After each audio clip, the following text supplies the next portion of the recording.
Welcome to BDSM. Bloody, dreadful, shite, movies. This is Chris. Hello there. And some people say he has questionable taste in movies. So he's on a mission to see if this is true. By watching the most painfully bad movies he can find and try to enjoy them. He'll be scoring each movie based on 5 categories. 1. Did he find it entertaining in any way? 2. Did it have a good story idea? 3. Was it boring? 4. Will he ever watch it again? 5. Would he recommend anyone else to watch it?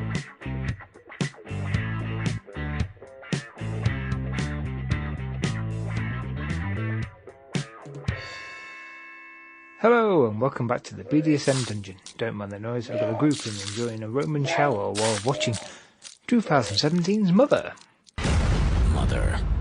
And this time, on the BDSM podcast, things are going to go from bad to total shitstorm. Because I'm doubling down on 2 Uwe Boll movies. The first movie I'm going to try and enjoy is 2005's Bloodrayne, which is based on a video game of the same name. And second is Blubberella, which apparently is a scene-for-scene spoof of Uwe Boll's other Bloodrayne movie, The Third Reich. It's going to be fun. So I'm going to try and see which one of these cinematic treats I'm going to enjoy the most. And will I have to use my cinematic safe word? Today's safe word is Gasman. So let's get this show on the road. It's amazing how quickly things can go from bad to total shitstorm. So, Bloodrayne has a rating of 2.9 out of 10 on IMDb and stars Kirsten Lenk, Ben Kingsley, My name's Trevor Slattery. Michelle Rodriguez, Billy Zane, Listen to your friend Billy Zane. Meatloaf, and a very, very grumpy Michael Madsen. It had a budget of $25 million. Waste of money, if you ask me. And made a grand total of $3,650,000. Ooh, a total flop. Or, as I like to put it, a tax write-off. The plot is... In the 18th century, a vampire escapes from the freak show, in which she once participated, and teams up with a group of vampire slayers to kill the man who raped her mother. And it has some great reviews like this. I spent about 20 minutes watching this movie today on Prime Video. Who do I need to speak to get those 20 minutes of my life back? To call the movie one-dimensional would be implying that it has any dimensions whatsoever. Bad script, flat characters, cheap CGI and editing that was done by an intern on their first day away from school. And those are the movie's good qualities. Words can't describe how broken and uninteresting this movie can be. A total disrespect to its source material and to mankind, while we're at it. Stay away from it as far as possible, for as long as you can. Marginally better than House of the Dead if only for the veteran cast including both Michelle Rodriguez and Sir Ben Kingsley. I wonder who talked them into this. Right, let's watch this bitch. A dark force threatens to take over the world. There comes a time when we need heroes to champion our freedoms. Kristana Loken, Matt Davis, with Michelle Rodriguez, Michael Madsen, Billy Zane, Meet Day, and Academy Award winner Ben Kingsley. Bloodrayne. The adventure begins. Wow. Not one person in this movie could be asked to act. They just walk from scene to scene with the flattest line reads in history. Oh, God. It was terrible. Have a listen. You have the heart. Give it to me. You will have to cut it from me. So be it. Strong rein, but not skilled enough. Give me the heart and I shall spare your life. I would choose death over seeing you as my ruler. You're interfering with fate. With the talismans joined, vampires shall rule the earth. As if your interests are noble. Let's get straight into this thing, shall we? Number 1. Did I find it entertaining in any way? Okay, I can say out of all the Uwe Boll movies I've watched, Bloodrayne is far more entertaining than House of the Dead and Alone in the Dark.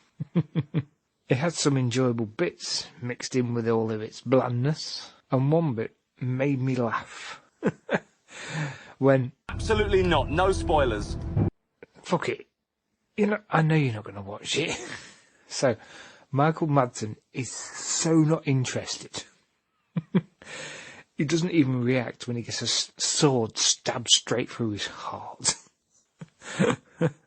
So, for some reason, and my lack of sanity, I'm going to give it a point. 2. Did it have a good story idea?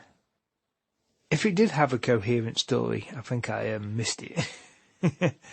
It's like Uwe Boll just picked all the side quests from the old Japanese bloody RPGs, stitched them together with a bit of duct tape. It's basically, go here, pick that up, go there, pick that up, go there, pick that up. With the odd dialogue, flat dialogue in between.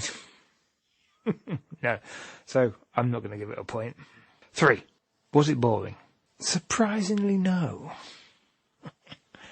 I think it's because I turned it into a little game called Spot the Mistake. And boy, did it have more cock-ups than a gay sauna. So, for some bizarre reason, I'll give it a point. 4. Will I ever watch it again? It's totally not worth a rewatch at all. Once you've seen it, you never want to go back. So, I'm not giving it a point. 5. Would I recommend anybody else to watch it? I'd only say watch Bloodrayne if you've got a morbid curiosity about learning how movies shouldn't be made. So, I won't recommend it. If it's on, flick past it, don't bother.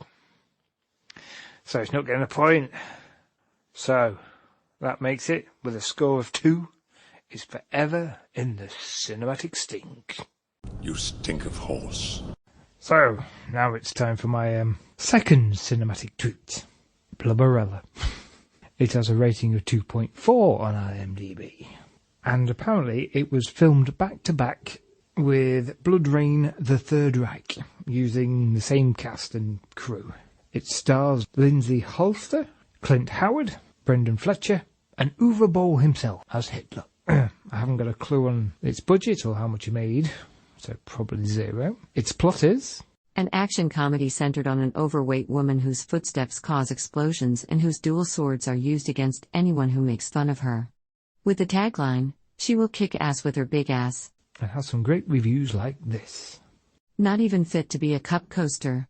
I'm quite forgiving with films. I watch films that people deem awful yet can find them okay and average.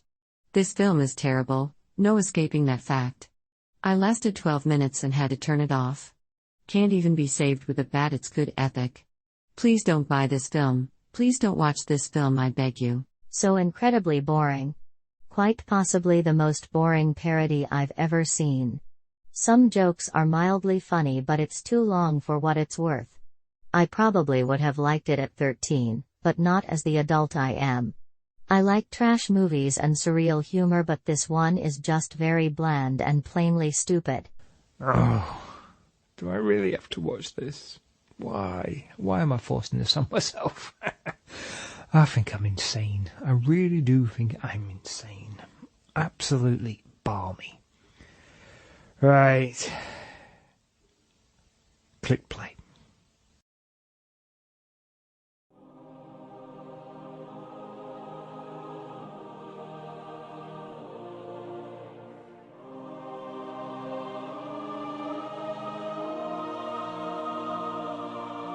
Did it move like a vampire? I didn't see her, but from all accounts it moved like a slow tornado. I've never seen anybody move like you do.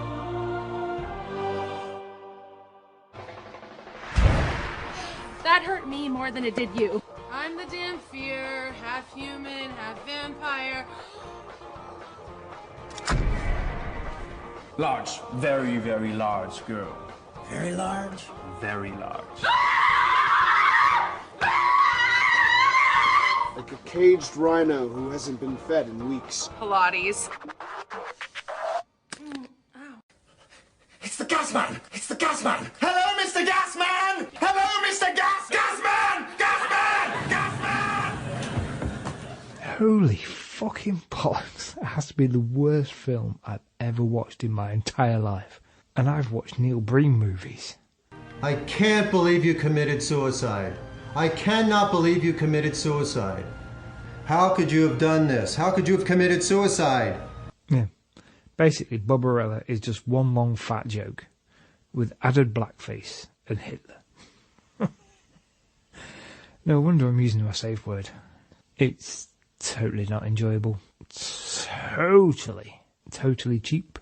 There's nothing funny about it whatsoever. I can't see how anyone could have enjoyed this pile of shit. And I'm looking at you, Master Bateman on IMDb. A transcendental experience. Uwe Boll is a visionary. He treats the world that gave birth to a unique character such as his and certain parts of history that influenced his development and artistic direction with the seriousness they truly deserve. I am convinced one day he will complete the system of German idealism. That truly has to be a fake review. So, instead of me trying to fake my enjoyment of this thing, I'm going to tell you things that are more enjoyable than Blubberella. 1. Having a large pineapple violently jammed in your anus. 2. Having bowel surgery. 3. Having a large sounding rod coated in sandpaper rammed down your urethra. Having Bjork read the entire contents of Wikipedia. Hello, it is Christmas time and I'm sitting here by my TV. I've been watching it very much lately because I'm on a holiday and I've been seeing all those programs about all sorts of things. Oh, God. That was so bad. I am never, ever going to watch or think about that big pile of donkey shit ever again. And I wouldn't recommend anybody, and I mean anybody, to watch it. So I'm going to put Blubberella so far up the cinematic stink it will never see the light of day again. So, now that's over with, what shall I enjoy next time? I know. I think I'll go on a journey. A journey to the centre of the earth. And for some bizarre reason, I'm going to do it twice. First, I'm going to watch NBC's 1993 version, which has 3.1 on IMDb, then followed by The Asylum's 2008 version, which has 2.8 on IMDb. Oh God, why am I doing this to myself? It looks like we're going to have 2 bloody from bad to total shitstorms in a row. Bloody hell. See you next time. Would you like to share your guilty pleasures movies with other like-minded people on the Bloody Dreadful Shite Movies podcast? You can send an email or an MP3 saying which movie it is and why you enjoy it to bdsmpodmovie@gmail.com, and maybe we will find ourselves some new guilty pleasures.